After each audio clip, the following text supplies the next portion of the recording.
ऊंचे पर्वत भवन निराला, ऊंचे पर्वत भवन निराला, ऊंचे पर्वत भवन निराला, ऊंचे पर्वत भवन निराला। आके शीश नवावे संसार भवानी, शीश नवावे संसार भवानी। प्यारा सजा है तेरा द्वार भवानी, प्यारा सजा है तेरा द्वार भवानी। ओम शांति। आज हम सभी जानते हैं कि नवरात्रि पर्व चल रहा है और हमारा जो भारत देश है वो त्योहारों का देश है। और उसमें से एक त्यौहार जो अभी नवरात्रि पर्व, जिसमें सभी भक्त बहुत ही श्रद्धा भाव से देवी जी का आवाहन करते हैं, उन्हों को पुकारते हैं, उपासना करते हैं, भजन कीर्तन हवन पूजन ये सब कुछ करते हैं।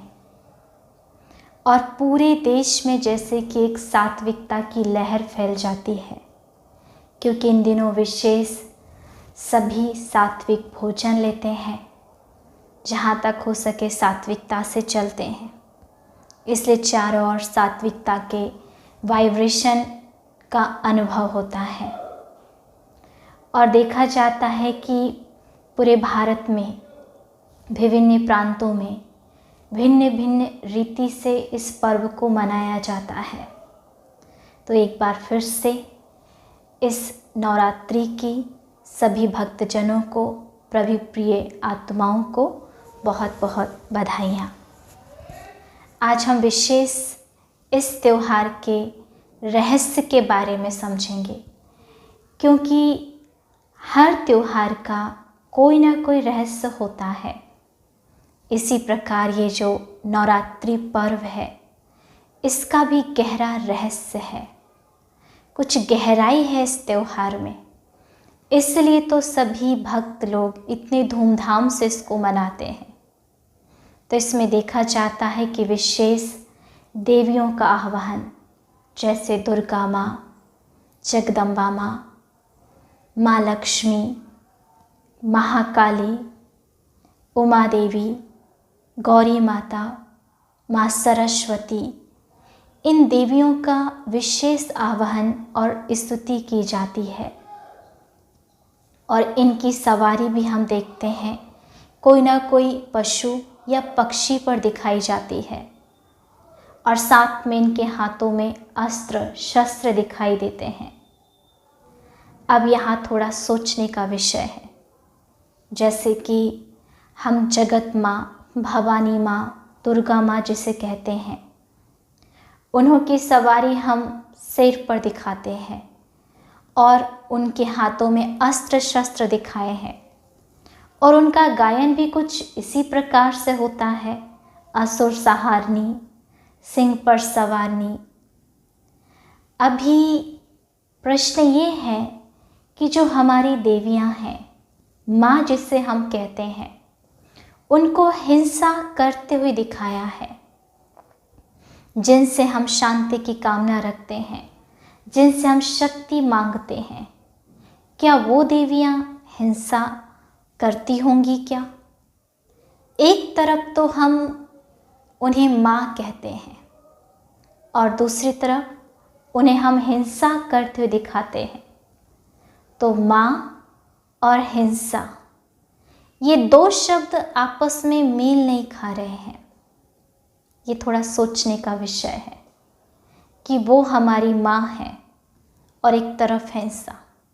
तो इसका भी कोई रहस्य है जिसे हमें गहराई से समझना होगा। वास्तव में जिस चित्रकार ने ये चित्रकारी की है, कल्पना की है, वो एक हमारी विशेषताओं का एक सिंबॉलिक है, उसको समझना होगा। दूसरा फिर दिखा देते हैं कि देवियां जो हैं वो किसे मारती हैं, किसका संहार करती हैं। तो असुरों को दिखाया हुआ है कि असुर जो हैं उनका संहार करती है। अब ये असुर कौन है? क्या असुर कोई पाताल लोक में या कहीं उनका विशेष रहने का स्थान नहीं है? वास्तव में असुर जो हैं हमारे अंदर की बुराइयां हैं, विकृतियां हैं, आसुरी विकृतियां जो हमारे अंदर भरी हुई हैं। घृणा, नफरत, ईर्ष्या, द्वेष, काम, क्रोध, लोभ, मोह, अहंकार, आलस, तनाव, ये सब क्या है? हमारी आसुरी विकृतियां हैं, ये आसुरी स्वभाव हैं। यही हमारे अंदर आंतरिक मन में असुर भरे हुए हैं। बाहर नहीं है, अंदर है। अब इनका हमें विनाश करना है, इन असुरों को समाप्त करना है। तो इन असुरों को समाप्त करने के लिए देवियों का आह्वान करना होगा। अब वो देवियां कहाँ से आएंगी, कब आएंगी, कहाँ रहती हैं वो, उनको भी जानना होगा। तो वास्तव में देवियां भी जो देवी संस्कार हैं वो कहीं और नहीं, हमारे अंदर है। हम आत्मा का अनादि गुण ही है देवी संस्कार। पवित्रता, सहनशीलता, शीतलता, स्नेह, आनंद, ये सब हमारे गुण हैं। हम ही हैं, हम ही स्नेही हैं, हम ही पवित्र स्वरूप हैं, हम ही आनंद का अनुभव करने वाले हैं, हम ही सबको शांति का अनुभव कराने वाले हैं और स्वयं भी शांत रहने वाले हैं। लेकिन आज हम इनको समझ नहीं पा रहे हैं। लेकिन देखिए, अगर कोई बहुत ही शीतलता से, बहुत ही प्रेम पूर्वक व्यवहार करता है, शांति से व्यवहार करता है, तो हमारे मुख से निकलता है ना, ये तो जैसे देवी है। तो ये हमें पसंद है। शांति हमको पसंद है, प्रेम हमको पसंद है, कोई स्नेह से हमसे बात करे वो हमें पसंद है, अच्छा लगता है ना। नफरत अच्छी नहीं लगती है। तो इन्हीं देवी विशेषताओं को, आत्मिक गुणों को हमें जगाना होगा, क्योंकि जो हमारे गुण हैं वही हमारे कर्तव्य होने चाहिए। तो आत्मा के अनादि गुण है ये, और जितना हम इनको यूज़ करेंगे उतना ही ये बढ़ेंगे, उतनी ही देवी शक्तियाँ सामने आएंगी। ये दिव्यता है हमारी, दिव्य क्वालिटी है हमारी। इस दिव्यता को जगाना होगा।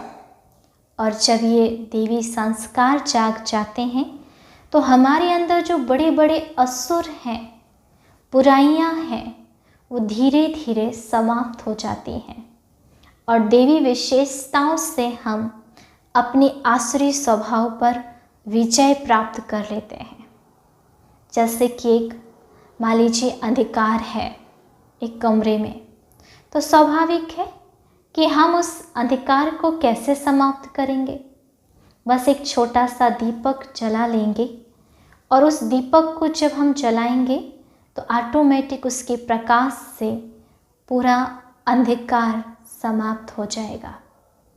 इसी प्रकार हमारे जीवन में भी अज्ञानता का अंधकार है, जो भले ही हम बहुत ही श्रद्धा भाव से देवियों का आह्वान करते हैं, लेकिन उसके रहस्य को नहीं समझ पाते हैं। इसलिए हम अपने अंदर की बुराइयों को समाप्त नहीं कर पाते, अपने असुरों को समाप्त नहीं कर पाते। तो जब हम अपने असुरों पर विजय प्राप्त करेंगे तो देवी संस्कार सामने आएंगे। और वो देवी संस्कार मैं फिर से बताऊंगी, जो हमारे अंदर हैं, हमारी पवित्रता, हमारी शांति, हमारा आनंद, प्रेम। तो धीरे धीरे पूरे संसार जो है, भारत भूमि जो विशेष एक देवी संस्कृति भूमि बन जाएगी। फिर से इस धरती पर सुख और शांति हमारे जीवन में और इस भारत में आ जाएगी। वही देवी दुनिया बहुत ही जल्दी आएगी। इसलिए हमारे पुराने लोग क्या कहते हैं कि भारत भूमि स्वर्णिम भूमि थी। तो बहुत ही जल्दी वो स्वर्णिम दुनिया ज़रूर आएगी। लेकिन उसके पहले हमें अपने मन को स्वर्ग बनाना है। स्वर्ग का वेलकम हमें अपने मन के अंदर करना है, तो सारा संसार ही स्वर्ग बन जाएगा। देवी संस्कृति को जगाना है, देवी विशेषताओं को जगाना है, रोज़ अपनी शक्तियों का आह्वान करना है, उन्हें याद करना है और उसी स्मृति में रहना है। ये कोशिश करना है कि आज मुझे पूरा दिन शांति में रहना है, आज मुझे पूरा दिन खुशी में रहना है, आज मुझे सबसे प्रेम पूर्वक व्यवहार करना है। जब इस प्रकार के हम व्रत रखेंगे और अपनी बुराइयों को समाप्त करेंगे तो हमारे घर में देवी का आवाहन जरूर होगा। ओम शांति।